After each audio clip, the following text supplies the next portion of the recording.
In this presentation, we're going to look at the Poisson probability distribution, and we're going to look at a worked example with using statistical tables. So this is the question here. Consider a Poisson random process where a random variable, x, is the number of occurrences per unit period. Okay, so x is the number of occurrences per unit period. That's very general here, but you can have that can mean many things. Now, for this process, the Poisson mean is going to be m equals 16 occurrences per hour. Okay. By the way, just as a remark, with the statistical tables I'm using, the Poisson mean is denoted m, but in other books it might be denoted lambda. Okay. So this is a quick example of what we're going to do. I'll just get into more detail here.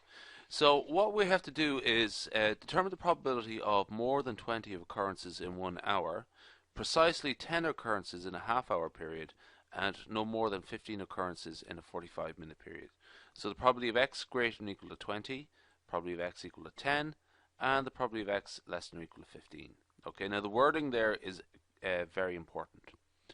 So importantly, the Poisson mean m is for a specified time period. So if the time period changes, then the Poisson mean must change accordingly.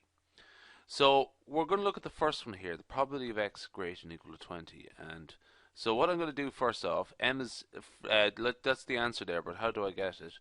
M is equal to 16. That's the first important thing I have to consider. So I've opened the Murdoch-Barnes statistical tables, and I've gone to the cumulative Poisson probabilities and table 2. What I'm going to do is I have to go down to 16, so I have to flick through all the pages here. Just going to speed it up. So this is me looking through all the pages, and I have to find where it's m is equal to 16. So there we have it there, and it's on the left hand side. So I'll just scroll back up there.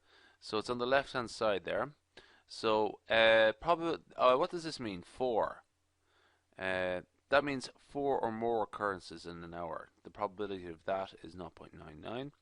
Here we have the probability of 10 or more occurrences, 0.9567. So it's whatever this value is or more. 10 or more, 11 or more, 12 or more, that's the probability. Now what are we looking for again? If I actually forgotten the question here, just bear with me a second.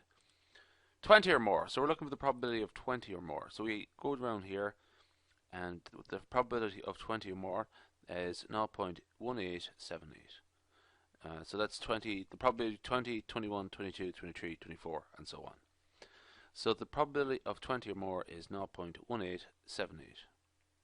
So that's the first question. Let's go to the next question here, and that is we have asked to find the probability of x is equal to 10. Okay. Sorry, let's go back here a second. The precisely 10 occurrences in one half hour period. Well, first off, if we expect 16 in 1 hour, we only expect 8 in half an hour. So first thing we do there is that, so if m is equal to 16 per hour, then for a 30-minute period, m is going to be 8. So the Poisson mean for a half-hour period is 8. The second thing is we're asked to find the probability of exactly 10. Now the way this table works is 10 or more, 11 or more, 12 or more. That's the way it will be given. So to find out the probability of x equal to 10, we find out the probability of x of 10 or more, and then find out the probability of x being 11 or more. And the difference between the two is simply the probability of x is equal to 10. Now, here's the answers here, 0.2834 and 0.1841. But let's just go back to the tables there and have a good look at that, how we got them there again. So first off, we have to go back to where m is equal to 8.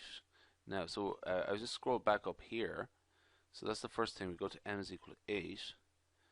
And we go to 10 or more, 0.2834 and 0.1841. The difference between the two is the probability of x being exactly equal to 10.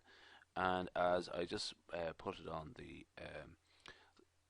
slide there, the answer is 0.0993, just slightly short of 10% probability.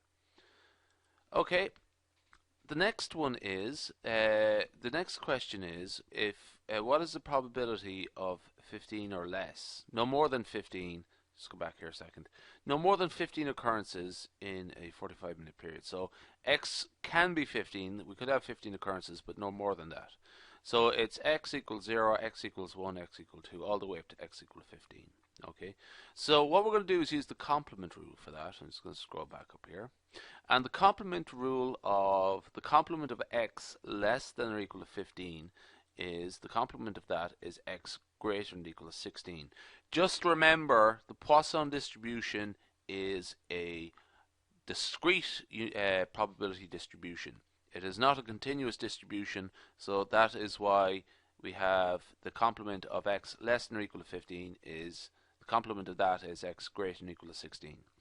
So if we look at the tables, we'll find that the probability of x greater than or equal to 16 is 0.1556, and just subtract from that. Now again, for a 45-minute period, we have to change the Poisson mean to suit a 45-minute period, and the Poisson mean is therefore going to be 12. So let's go back to the tables now. Let's just go through the tables here. So I'm going to scroll down here. I was at m is equal to 8, and I'm just going to scroll down here to m is equal to 12. And we're going to go down to where m is equal to 16. There it is there, 0.1556, and the complement of that is the probability of 15 or less. So that ends our presentation about how to use the statistical tables for probability distributions.